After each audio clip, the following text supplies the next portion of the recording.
Welcome back to the only WordPress tutorial you will ever need. This is Michael Lee Joshua from Easy As Marketing with Module 10, Customization Part 4.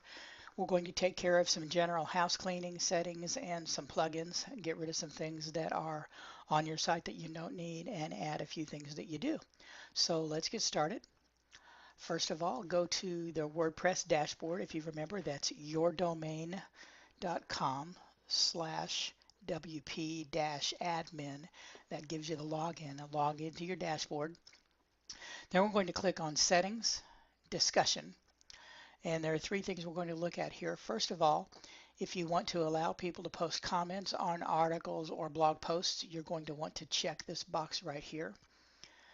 Down here, this is going to give you an email anytime anyone posts a comment or when there's a comment that gets held for moderation.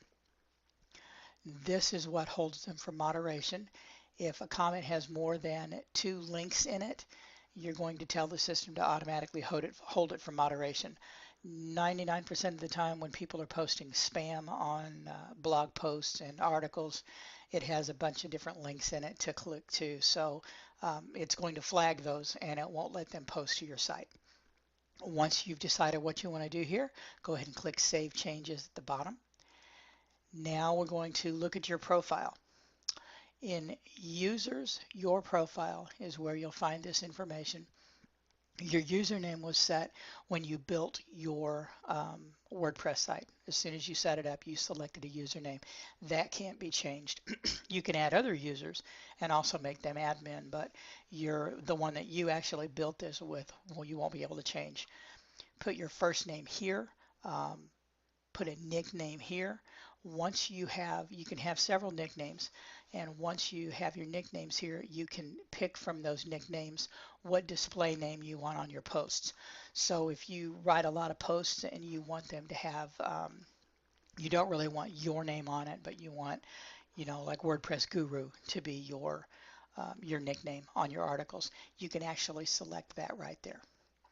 Save changes, and let's move to removing the left sidebar options. Now, if you remember, we've already removed the left sidebar, one of the things that we did in an earlier module. But what we want to do now is just do one more step to kind of keep people from being able to hack into your site. A lot of people, when they build a WordPress site, they leave this sidebar live. The problem is down here, this little box is the meta box. That's the login information. Now the information isn't there, but it's a very quick login shortcut. So we're going to grab each of these items, click on them and drag them over here to the center, and that takes them out of the left sidebar. Even though your sidebar isn't showing, let's just get them out of there and get them over into the available widgets. It's just one extra precaution. Click Save Changes when you're done. Now we're going to set the permalinks. This is what you need to do if you're going to use your posts for any kind of search engine optimization. You want to choose post name right here. You're in Settings, Permalinks, and you want to click this radio button right here for post name, because then you can use whatever you want as the name of the post, and that shortcut is actually how it will be displayed up in the address bar. It becomes the URL. So if you want to have WordPress be one of your keywords, then you would want to use WordPress in here along with whatever other words are in the title of your page. Click on Save Changes, and then we're going to get rid of the sample page and the sample post right now. So if you go to Pages, All Pages, you'll see a list, and right now you only have one sample page and you don't need that. So if you hover right here, it will open up something that says trash.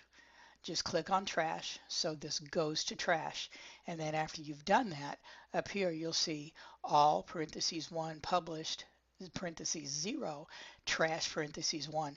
Click on the trash button up here and that will delete it permanently. That's what you want to do.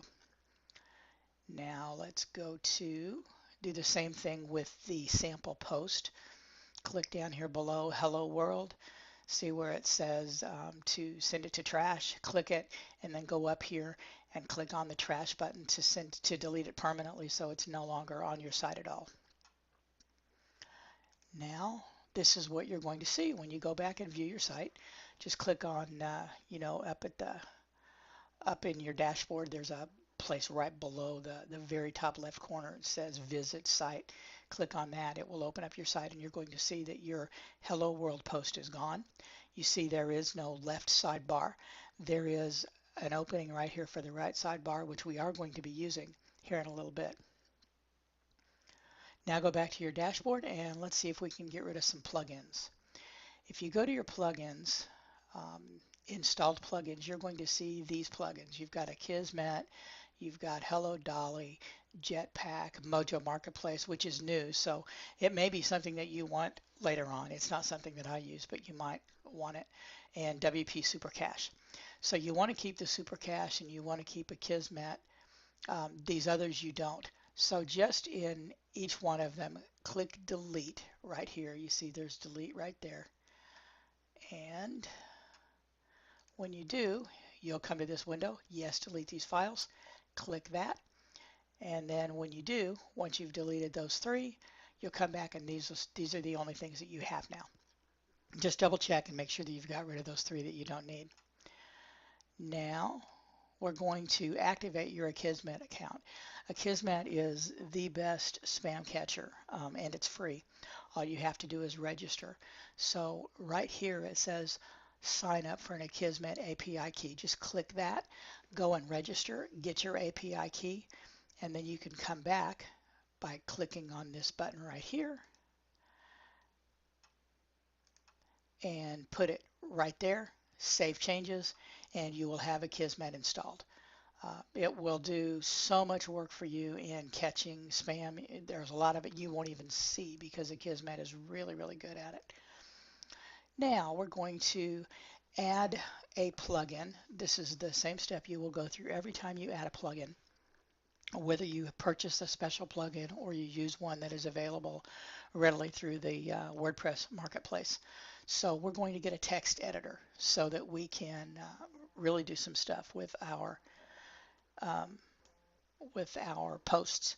So go to the search box right here. You're in Plugins, Add New, and then you're going to key in, just as a shortcut, key in TinyMCE ADV, these words right here, and what it'll do, it'll start bringing these up, and then you're going to select this one, the TinyMCE Advanced, and you're going to click the Install button. Once you do, you're going to get this that says installing the plugin. As soon as it's done, then go to Activate Plugin. That will make it live on your account. And this is the same thing you do for any plugin you want to install. Just find it, click the Install button, tell it to activate, and then if you have to change any settings, you can do that. And that's what we're going to do right now. Now, looking at all your plugins, installed plugins, you have akismet, the TinyMCE Advanced, and Super Cache, which those are the three that you want for right now. Now go to Settings, TinyMCE Advanced, and you're going to get this window. This has all the shortcuts for when you're writing posts or articles. If you want to bold something or underline it, all these shortcuts are here. So you want to take the shortcuts that you want to use, anything down here that you would like to have, anything up here, just put it in the first three boxes, and sometimes I think it even shows four. It depends on your version of WordPress. So I generally put everything in the top three lines. That way I know it's going to show up. Click Save Changes, and then this is what you'll have. When you go to Posts, Add New, you're going to have all these options for as you type. So you start typing as long as you're in visual so that you see what's happening as you do it.